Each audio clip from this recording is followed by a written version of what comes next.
இந்த தாக்குதலுக்கு அப்புறம் தான் வந்து ஏகப்பட்ட வெளிநாட்டினர், பாகிஸ்தானியர், பங்களாதேஷ், ரோஹிங்கியா இஸ்லாமியர்கள் இந்தியாவுல தங்கியிருக்கிறதா தகவல்கள் வந்திருக்கு.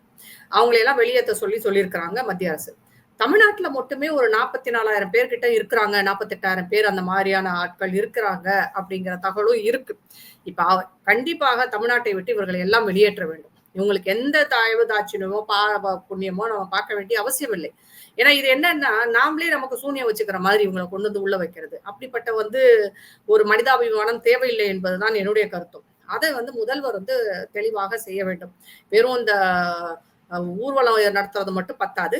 இந்த மாதிரி அதே மாதிரி அரசுக்கு எதிராக அது மத்திய அரசோ தமிழக அரசோ அவர்கள் செய்யும் தவறுகளை சுட்டு காட்டலாம். ஆனா அரசுக்கு எதிராக ஒரு பிரிவினையை தூண்டும் விதமாக பேசுபவர்கள், அதற்கப்புறம் நம்மளுடைய இராணுவத்தை பற்றி குறை கூறுபவர்கள், இல்ல இந்த மாதிரி பிரிவினைவாதம் ஏற்படுத்துவது, இந்த மாதிரி பேசுறவங்கள அவர் அரெஸ்ட் பண்ணா நல்லா இருக்கும். ஏன்னா அவங்க கட்சியில இருக்கிறவங்க நிறைய பேர் இப்படி பேசிட்டு இருக்கிறாங்க.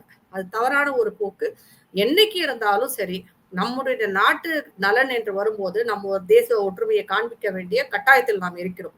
இப்ப கிட்டத்தட்ட இது வந்து ஒரு எமர்ஜென்சி பீரியட் மாடல் கூட சொல்லலாம். நம்ம இந்த டைம்ல கூட நம்ம இவர் அந்த மாதிரியான ஒரு நடவடிக்கை எடுத்து அவர்கள் கட்சி ஆட்கள் வந்து இந்த பிரிவினைவாதத்தை ஊக்குவிக்காமலும் தேவையில்லாத கருத்துக்களையும் தவறான கருத்துக்களையும் பதிவிடாமல் தடுப்பது வந்து அவர் நல்லது. அவர் கட்சி ஆளுங்களுக்கு அவர் அட்வைஸ் பண்ணாருன்னா நல்ல விஷயம்னு நினைக்கிறேன்.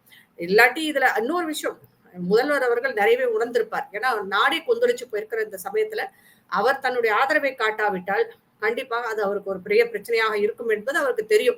அதனாலதான் அவர் அதையும் பார்த்துதான் மனசுல வச்சுதான் அதை பண்ணியிருக்காரு. ஆனா எப்படி பண்ணாலும் இது வரவேற்க தகுந்த ஒரு முடிவாகத்தான் நான் பார்க்கிறேன். அவர்களுடைய அமைச்சர்களும் இதை பின்பற்ற வேண்டும். அவருடைய கட்சி ஆட்களும் முதலமைச்சரோட வழியில போனாங்கன்னா நல்லது. அப்படி விட்டுட்டு அவங்க தேவையில்லாம இது ஒரு இந்து முஸ்லிம் பிரச்சனையாகவும் இல்ல எனது மத்திய அரசை எதிர்ப்பதற்காகவும் ஒரு பிரச்சனையாகவும் இவங்க பேசிட்டே வந்தாங்கன்னா அது திமுகவிற்குத்தான் பின்னடைவை ஏற்படுத்தும். திமுகவுக்கு எதிராகத்தான் முடியும். அதில் எந்தவித மாற்று கருத்தும் இல்லை. ஏன்னா தேசத்தை பொறுத்த வரைக்கும் தேசபக்தி என்பது தமிழர்களுக்கும் உண்டு, மிகப்பெரிய அளவிலே இருக்கு.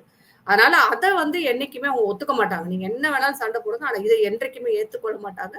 அதை வந்து அவரு தெளிவா பாத்துக்கிட்டாருன்னா நல்லதுன்னு தோணுது.